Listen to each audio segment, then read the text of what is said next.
There's a kid in this movie, he's great. I mean, it's really about the horse. The horse is sort of comic relief in the in the Zorro movies. Like, in this movie, he, like, he won't respond to English even though he understands it, and it makes Zorro mad, and the audience laughs. At one point, he smokes a cigar and The drinks horse? wine. Yeah.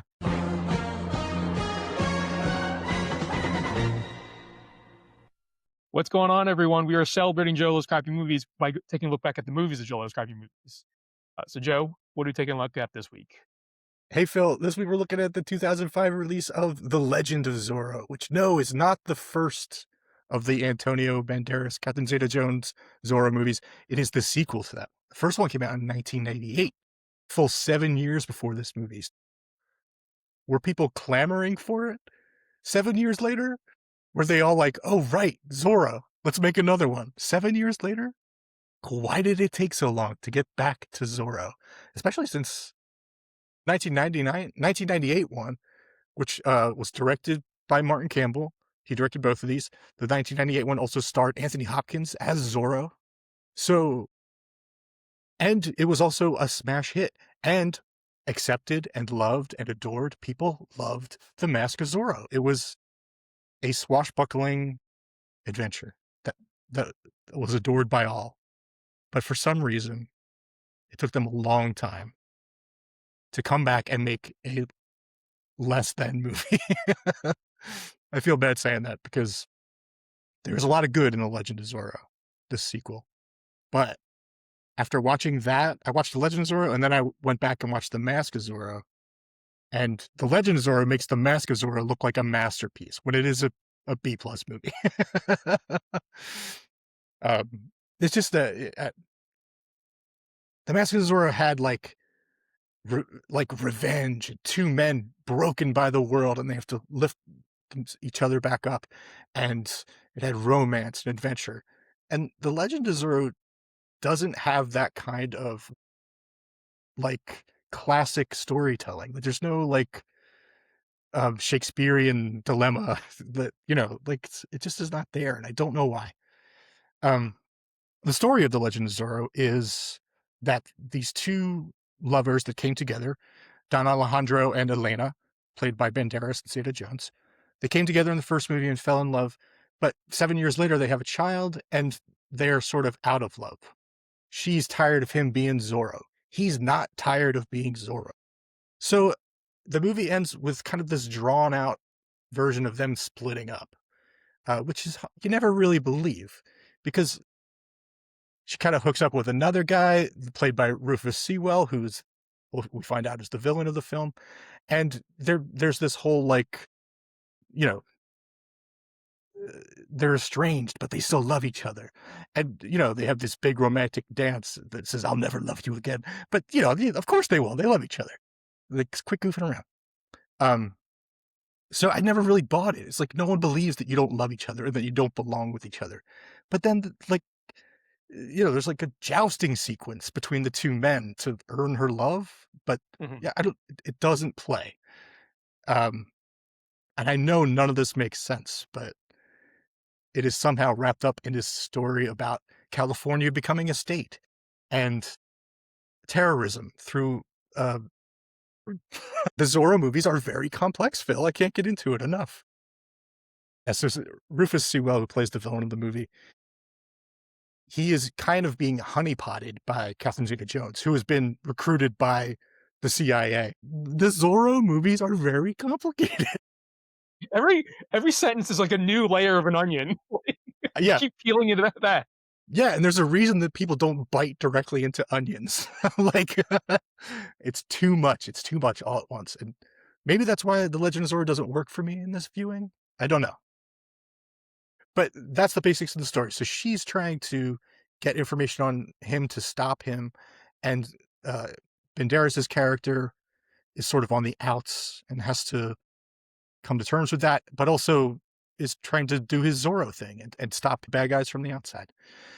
Um, and the long and short of it is that I found it to be a little boring, partially because I never believed this fake out no romance thing. They were always going to come back together. And partially because they do get so much information layered on top uh, that it takes forever to get to the point where, oh, I know what's happening and I'm invested in stopping them. The first movie is kind of sweeping too. Martin Campbell has sort of embraced this sort of, he's telling an epic story. These are 2 hour plus movies and they span years and years and years. So you, you're settling in for an epic tale, but The Legend of Zorro feels less so.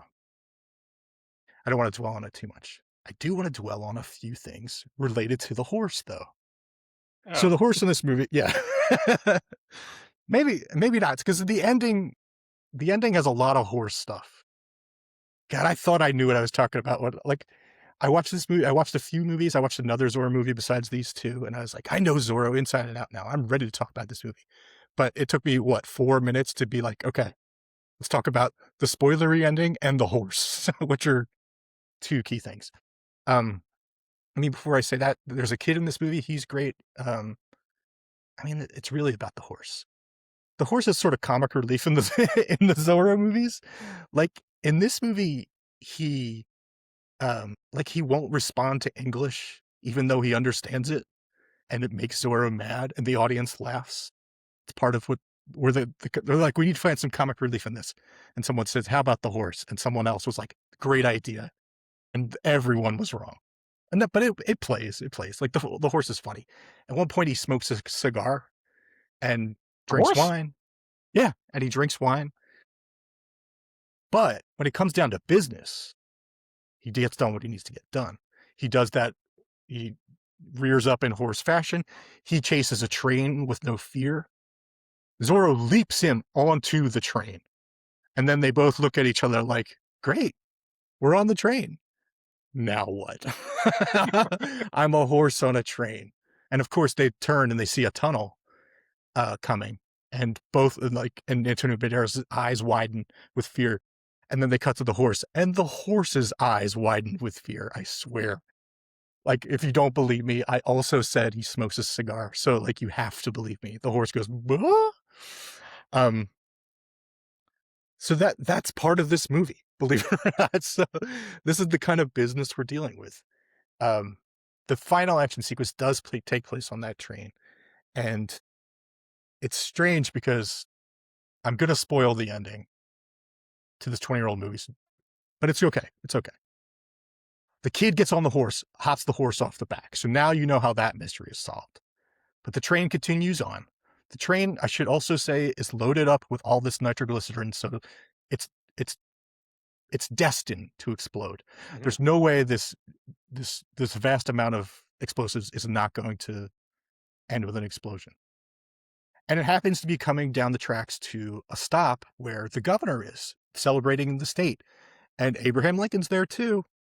And a whole town full of people. Everyone's excited.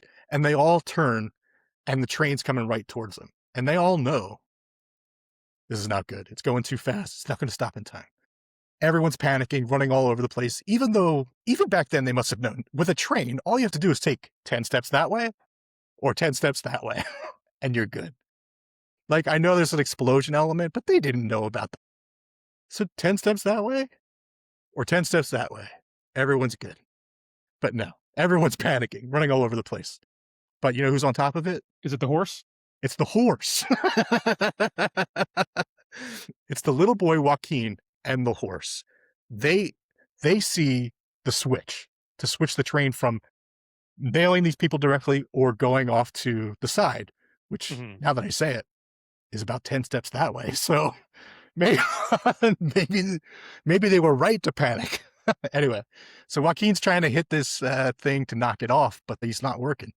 And the horse is like, get out of my way. He rears up and slaps it down. And you see the track switch, and you see the way it would switch from danger to safety. And I said, oh my God, does Zorro have a trolley problem featuring a horse? If you let the train go this way, it'll destroy hundreds of people, the governor of California, the president of the United States. If you let it go this way, it will kill nobody. You're a horse. What do you do? It's not really a trolley problem, but for a horse, it might be. Maybe he's like, they beat me. They whipped me into shape. Now it's time for a horse payback. No, he's a good Horse horse. He's a revenge? good horse. Horse revenge. Classic horse revenge. The Zorro movies are like an onion, like you said, complex, layered, full. They were able to switch the tracks. It goes off in that way. Meanwhile, on the train, Zeta Jones is battling one guy. Banderas is battling Sewell. So there's sword fighting uh, uh, and fisticuffs. There's one point where she knocks this guy off the train with a thing of explosives. He lands on the ground in front of a bunch of other bad guys who, like straight up murder. Just like a dozen people, just kaboom. But at the end, they end up like getting Sewell strapped to the front of the train. So like, not only is he going to ram into something, but the rest of the train is going to explode behind him. Mhm. And I don't know if they tie him down or just kind of leave him there as they whip off. They like whip something and swing off to safety. God bless him. But it's a real moment. It was a real moment worth talking. So I'm so sorry to have spoiled that for you. It is worth watching that sequence. Um, I will say of the big sequences in this movie, some of it looks bad. Not all of it. Yeah. Like Martin Campbell knows how to run a camera. Um, I always think about Casino Royale. He did on such a grand scale, and it's beautiful. It's like he knows how to shoot a movie.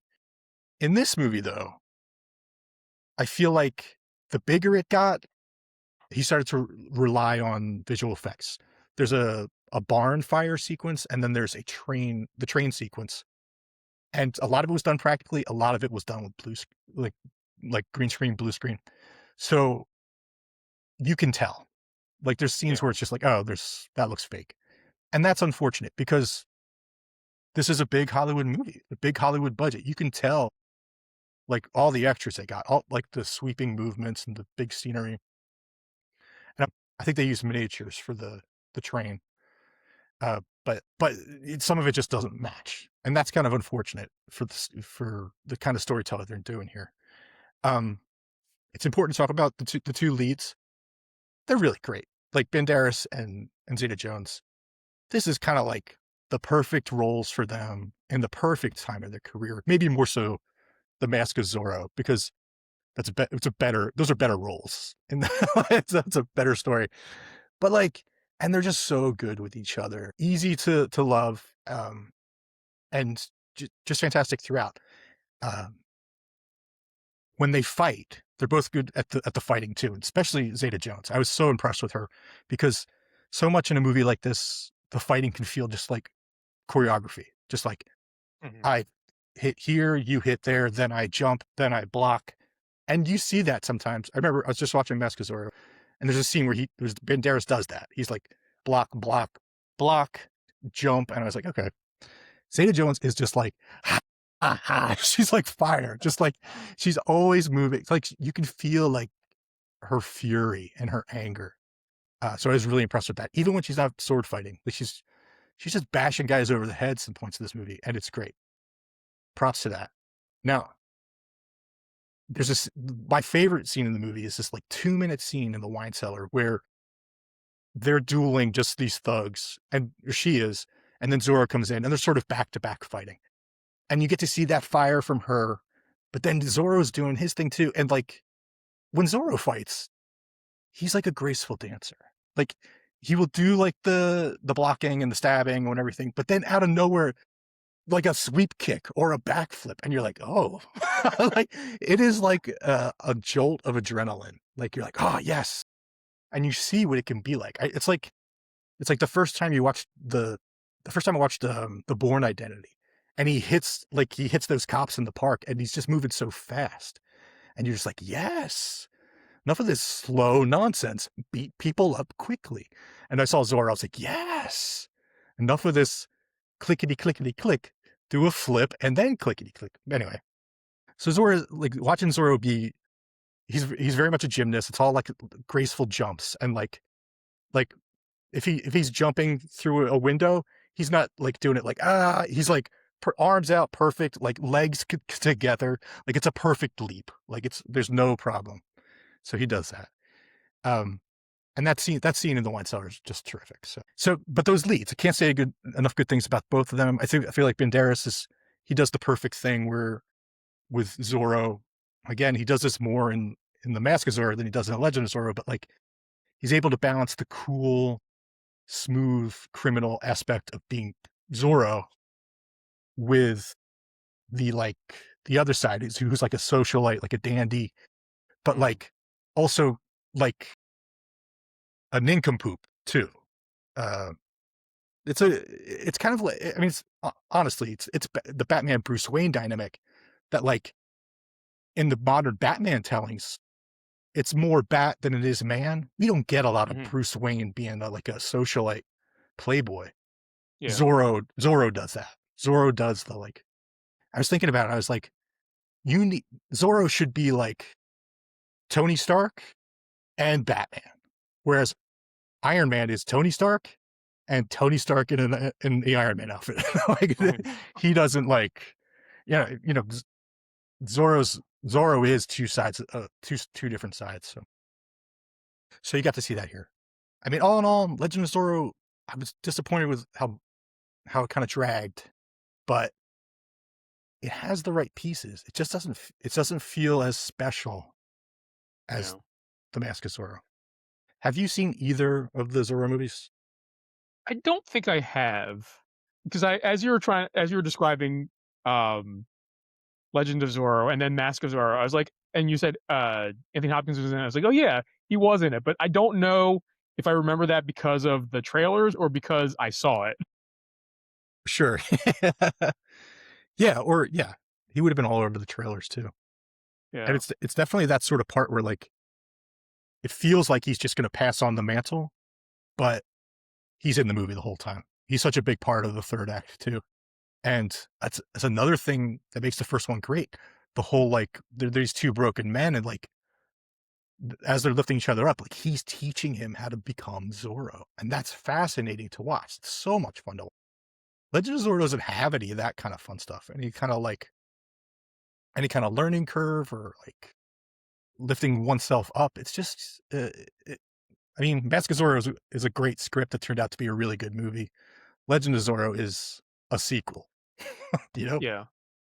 So, because if you think about, like, Mask of or, like, I guess the Zorro character in general, he's a superhero of, of that time, and I think one of the kind of criticisms of superhero movies, like, at least, like, in the early 2000s era, is that, like, the first movie is always an origin, and you think about, like, Sure.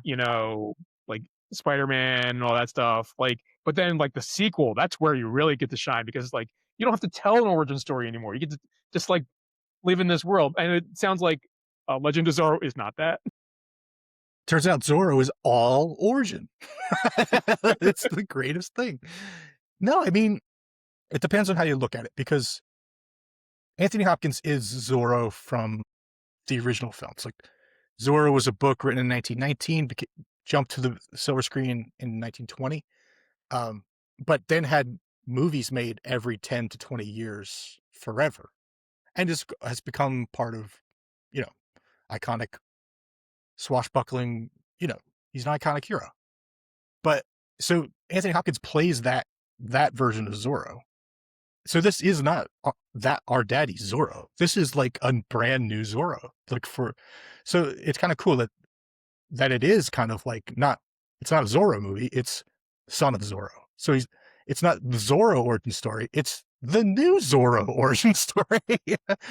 Whereas it's true, Legend is just him doing his thing. But I don't know. It has to work. You it must be an option to do these solo non-origin stories because there are tons of like Zorro Returns or Revenge of Mhm. Zorro or you know, I mean it's a thing. It is amazing that Zorro as an icon has been able to live on so much.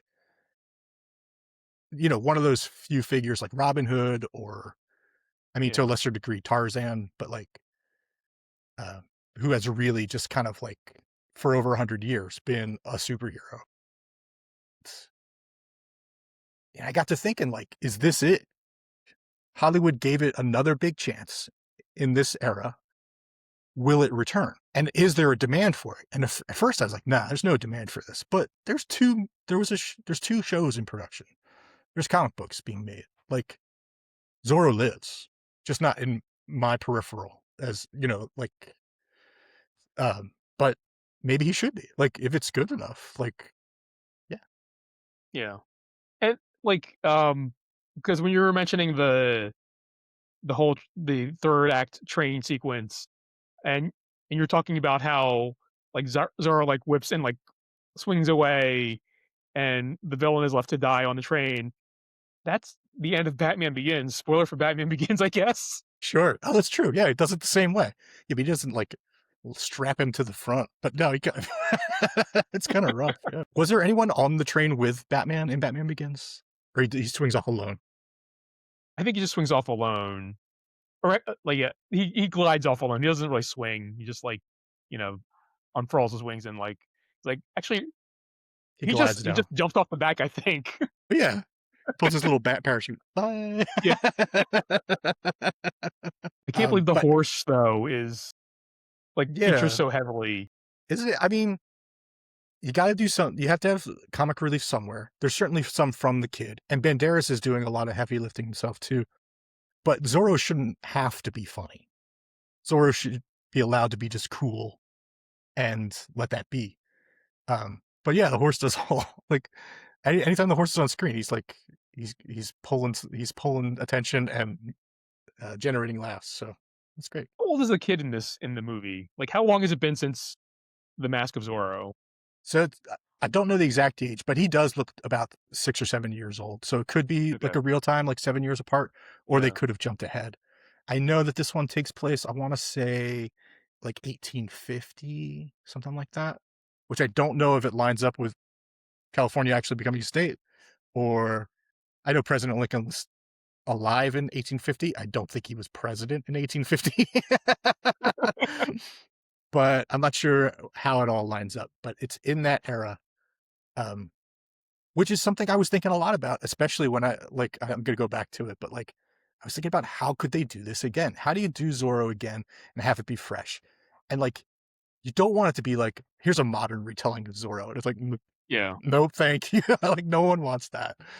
Um, you want it to be a Western. You want it to be of that era. Um, and, like, there's one obvious thing, is that you just do another origin story. Like, Zorro and Elena are older.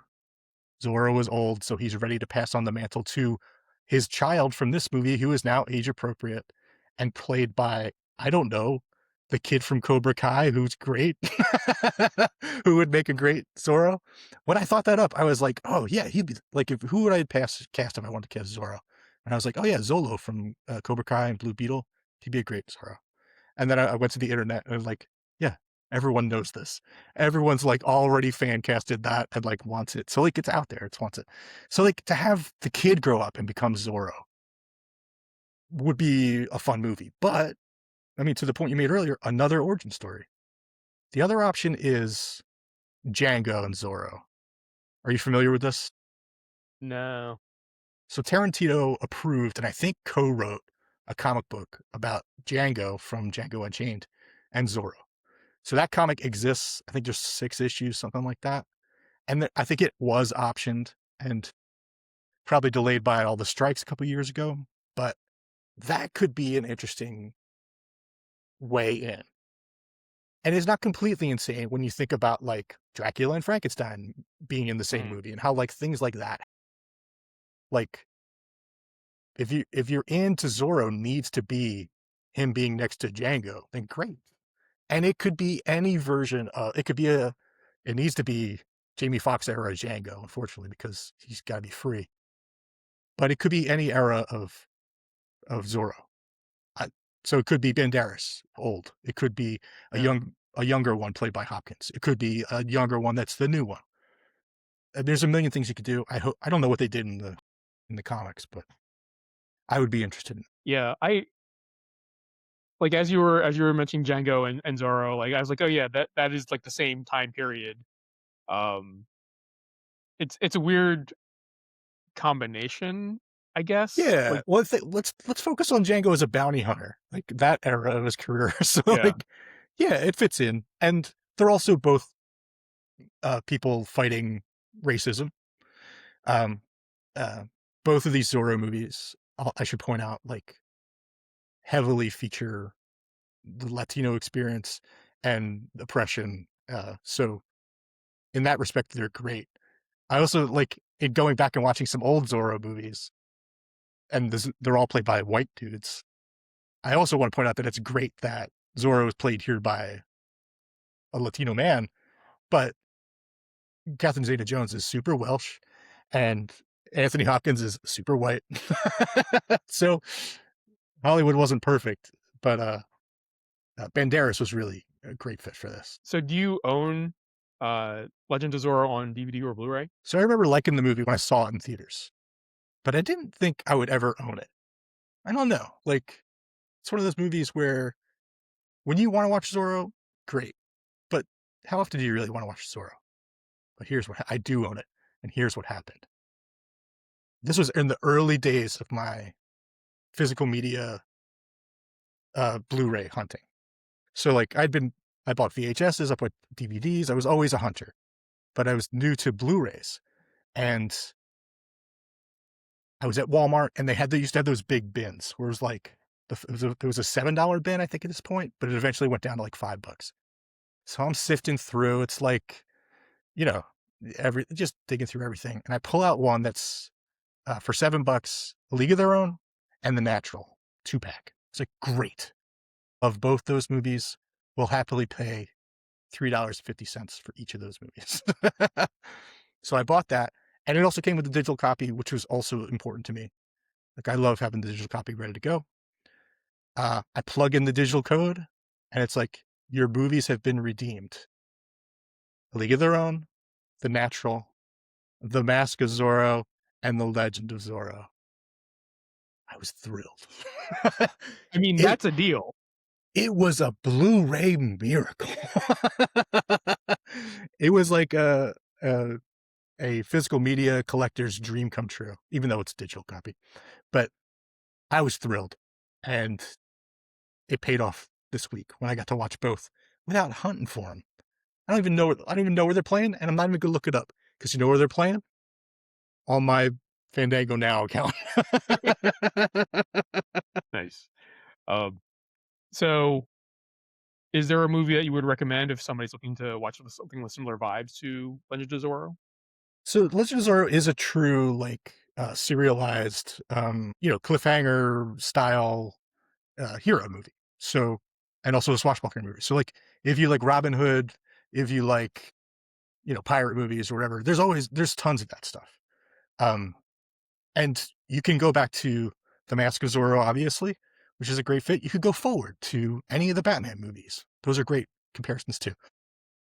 But and even I went all the way back to a movie called The Mark of Zorro from I think 39 or 40 and was super charmed by that. Stars Tyrone Power, and it was wonderful. Had everything you want in a Zorro movie, and I think it's the quintessential Zorro movie. Like, the original 1921 is a silent movie, and I was like, I don't have time to read a Zorro movie. Just read it to me, please. And I loved it. It was super charming and fantastic. So I would recommend The Mask of Zorro. But there was one movie I couldn't get out of my head while I was watching this. Very controversial, very problematic. The Lone Ranger update that Disney Oh, did, starring problematic Army Hammer and problematic Johnny Depp. It is a super problematic movie, but it is also like objectively like not told well. I wasn't sure where you were going with that. I'm not even sure how to explain it, but like the movie is told from the perspective of Johnny Depp's Native American character Tonto as an old man. Like, it starts with him in a museum telling the story. Have you ever seen The Lone Ranger? I have not. I'm not going to spoil much of it for you, but it starts with him in the future telling the story as an old man. Also And played by Johnny Depp? yes, Of course. in old makeup. I mean, okay, that's another recommendation, but, like, if you want this kind of, like, same charm and adventure, like, that first, Pirates of the Caribbean movie is bulletproof. Like, it is pure fun. Action, adventure, romance, it's got everything. It really captured the spirit. So, maybe that's the true recommendation, but I'm talking about the batshit crazy Lone Ranger movie.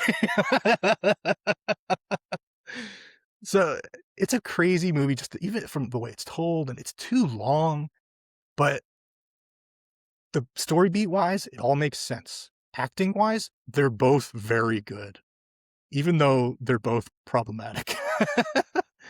And the action, including a train heist sequence that during the whole end of the Legend of Zorro, I was like, Lone Ranger did that better. I mean, I don't know. It's a great looking movie. The action is big and huge, and the heroism is right. It's a true movie, like of that spirit made by complete weirdos. Uh, I also haven't seen it in a while, but I remember being like, "Damn, the Lone Ranger was good." And then I said that out loud, and everyone in the theater with me was like, "No, it wasn't." Anyway, check out the Lone Ranger. Tell me if I'm wrong. It could be. All right. Any closing thoughts on Legend of Zorro? Disappointed overall, just 'cause it it feels like it's trying to do something, but not getting there.